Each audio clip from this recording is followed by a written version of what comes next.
എനിക്ക് പോകാനായിട്ട് ഏറ്റവും ഇഷ്ടമുള്ള സ്ഥലങ്ങളിലൊന്ന് ആലപ്പുഴയാണ്. ഒരു തവണ ആലപ്പുഴ ഞാൻ വിസിറ്റ് ചെയ്ത സമയത്ത് അവിടെ കണ്ട ഒരു കാഴ്ച ഒരു വാട്ടർ കളർ പെയിന്റിംഗ് ആക്കി മാറ്റി. അതിന്റെ എക്സ്പീരിയൻസ് ഞാനൊന്ന് ഷെയർ ചെയ്യാം. ഒരാള് ഒരു സ്ഥലത്ത് വഞ്ചി തുഴയുന്ന ഒരു സീനാണ് നമ്മൾ ചെയ്യാൻ പോകുന്നത്. വാട്ടർ കളറിൽ നമ്മൾ ഔട്ട്ലൈൻ ഇടുന്ന സമയത്ത് ശ്രദ്ധിക്കേണ്ട രണ്ട് കാര്യങ്ങളാണ്. ഒന്ന്, ലൈറ്റ് ആയിട്ടുള്ള ഔട്ട്ലൈൻ ഇടുക. രണ്ടാമത്തെ കാര്യം, ഇറേസറിന്റെ ഉപയോഗം പരമാവധി കുറയ്ക്കുക. പൊതുവെ നമ്മൾ അപ്ലൈ ചെയ്യുന്ന ഫസ്റ്റ് ലെയർ വളരെ ലൈറ്റ് ആയിട്ടാണ് കൊടുക്കാറുള്ളത്. ഇവിടെ ഞാൻ പ്രഷ്യൻ ബ്ലൂവും അതുപോലെ തന്നെ പ്രഷ്യൻ ബ്ലൂ പ്ലസ് ക്രിംസൺ ലേക്കിന്റെ ഒരു ഒരു വയലറ്റ് ടോണിലാണ് ചെയ്യുന്നത്. അത് കഴിഞ്ഞിട്ട് ഒരു ഹെയർ ഡ്രയർ ഉപയോഗിച്ചിട്ട് ആ പെയിന്റ് ഡ്രൈ ആക്കിയതിന് ശേഷമാണ് ബാക്കിയുള്ള കാര്യങ്ങൾ ചെയ്തിട്ടുള്ളത്. നോർമൽ ഗ്രീൻ മാത്രമല്ല യൂസ് ചെയ്യാറുള്ളത്, കുറച്ച് ഭാഗത്ത് യെല്ലോയിഷ് ഗ്രീനും കുറച്ച് ഭാഗത്ത് ബ്ലൂയിഷ് ഗ്രീനും ഒക്കെ യൂസ് ചെയ്യാറുണ്ട്. ഇവിടെ മിഡിൽ ടോൺ കൊടുക്കുന്ന സമയത്ത് ഞാൻ ലീഫിന്റെ ഷേപ്പുകളൊക്കെ ഞാൻ ഇവിടെ ചെയ്തെടുക്കാനായിട്ട് ശ്രമിക്കുന്നുണ്ട്. ഇതിനെ നെഗറ്റീവ് പെയിന്റിംഗ് എന്നാണ് പറയുക. അതായത് ആ ഫസ്റ്റ് കൊടുത്ത ലെയർ ഉണ്ടല്ലോ, ആ ലെയർ ആണ് ആക്ച്വലി ലീഫിന്റെ ഷേപ്പുകളായിട്ട് മാറുന്നത്. ഞാനിപ്പോൾ രണ്ടാമത് കൊടുക്കുന്ന ലെയർ ആക്ച്വലി അതിന്റെ ബാക്ക്ഗ്രൗണ്ട് ആയിട്ടാണ് മാറുന്നത്. തെങ്ങിന്റെ ഭാഗം ഞാൻ ഔട്ട്ലൈൻ ഇട്ട സമയത്ത് അതിന്റെ ഓല വരുന്ന ഭാഗത്ത് ജസ്റ്റ് ലൈൻ മാത്രമേ ഇട്ടിട്ടുണ്ടായിരുന്നുള്ളൂ. ഇപ്പൊ ഞാൻ കളർ ചെയ്യുന്ന സമയത്ത് കറക്റ്റ് തെങ്ങിന്റെ ഓലയുടെ ആ ഒരു ഷേപ്പിലേക്ക് ഞാനത് മാറ്റുന്നുണ്ട്. ഇവിടെ ഞാൻ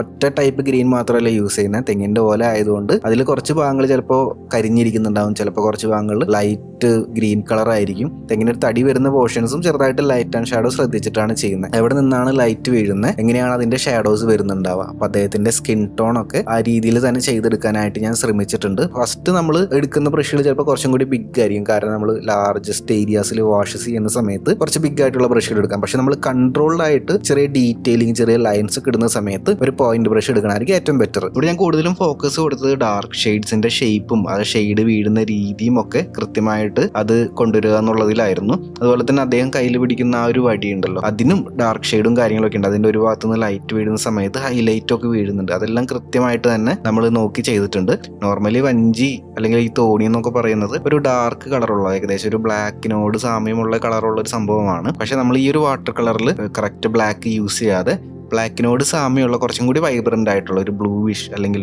ഒരു ബ്രൗണിഷ് കളറൊക്കെയാണ് ഞാൻ മിക്സ് ചെയ്തെടുത്തിട്ടുള്ളത്. അപ്പൊ ഇങ്ങനെ എടുത്തു കഴിഞ്ഞാൽ എന്ത് ഗുണം എന്ന് വെച്ചാൽ കുറെ കൂടി ഒരു വാട്ടർ കളർ എഫക്റ്റ് കിട്ടും. ഇപ്പൊ നിങ്ങൾ ആ ഒരു വാട്ടറിൽ വരുന്ന റിഫ്ലക്ഷൻസ്, വൈറ്റ് റിഫ്ലക്ഷൻസ് നോക്കിയാൽ മനസ്സിലാവും. അത് ഞാൻ പേപ്പർ വൈറ്റ് ഒഴിച്ചിടാണ് ചെയ്യുന്നത്. നേരെ മറിച്ച് അക്രിലിക് പെയിന്റിങ്ങിലാണെങ്കിൽ നമുക്ക് അത് വൈറ്റ് പെയിന്റ് വെച്ചിട്ട് ചെറിയ ചെറിയ റിഫ്ലക്ഷൻസ് ഒക്കെ ചെയ്തെടുക്കാനായിട്ട് സാധിക്കും. സോ ഇതാണ് ഒരു വാട്ടർ കളറിന്റെ സ്പെഷ്യാലിറ്റി എന്ന് പറയുന്നത്. ഡീറ്റെയിലേക്ക് ഒരുപാട് ഫോക്കസ് കൊടുത്തിട്ടില്ല. താഴെ കാണുന്ന വഞ്ചിയുടെ ചെറിയൊരു റിഫ്ലക്ഷൻ പോലെയുള്ള ഭാഗം ഒരു ഡാർക്ക് കളർ ഉപയോഗിച്ച് ജസ്റ്റ് ഒന്ന് കളർ വാഷ് ചെയ്തെടുക്കുകയാണ് ചെയ്യുന്നത്. പിന്നീട് ആ വെള്ളത്തിൽ വരുന്ന ചെറിയ ചെറിയ ലൈൻസ് ഒക്കെ ബ്രഷ് വെച്ചിട്ട് തന്നെ നോർമലി ഹൊറിസോണ്ടൽ ലൈൻസ് ഇട്ട് കൊടുക്കുകയാണ് ചെയ്യുന്നത്. അങ്ങനെയാണ് ഈ ഒരു ചിത്രം ഞാൻ ഫിനിഷ് ചെയ്തത്.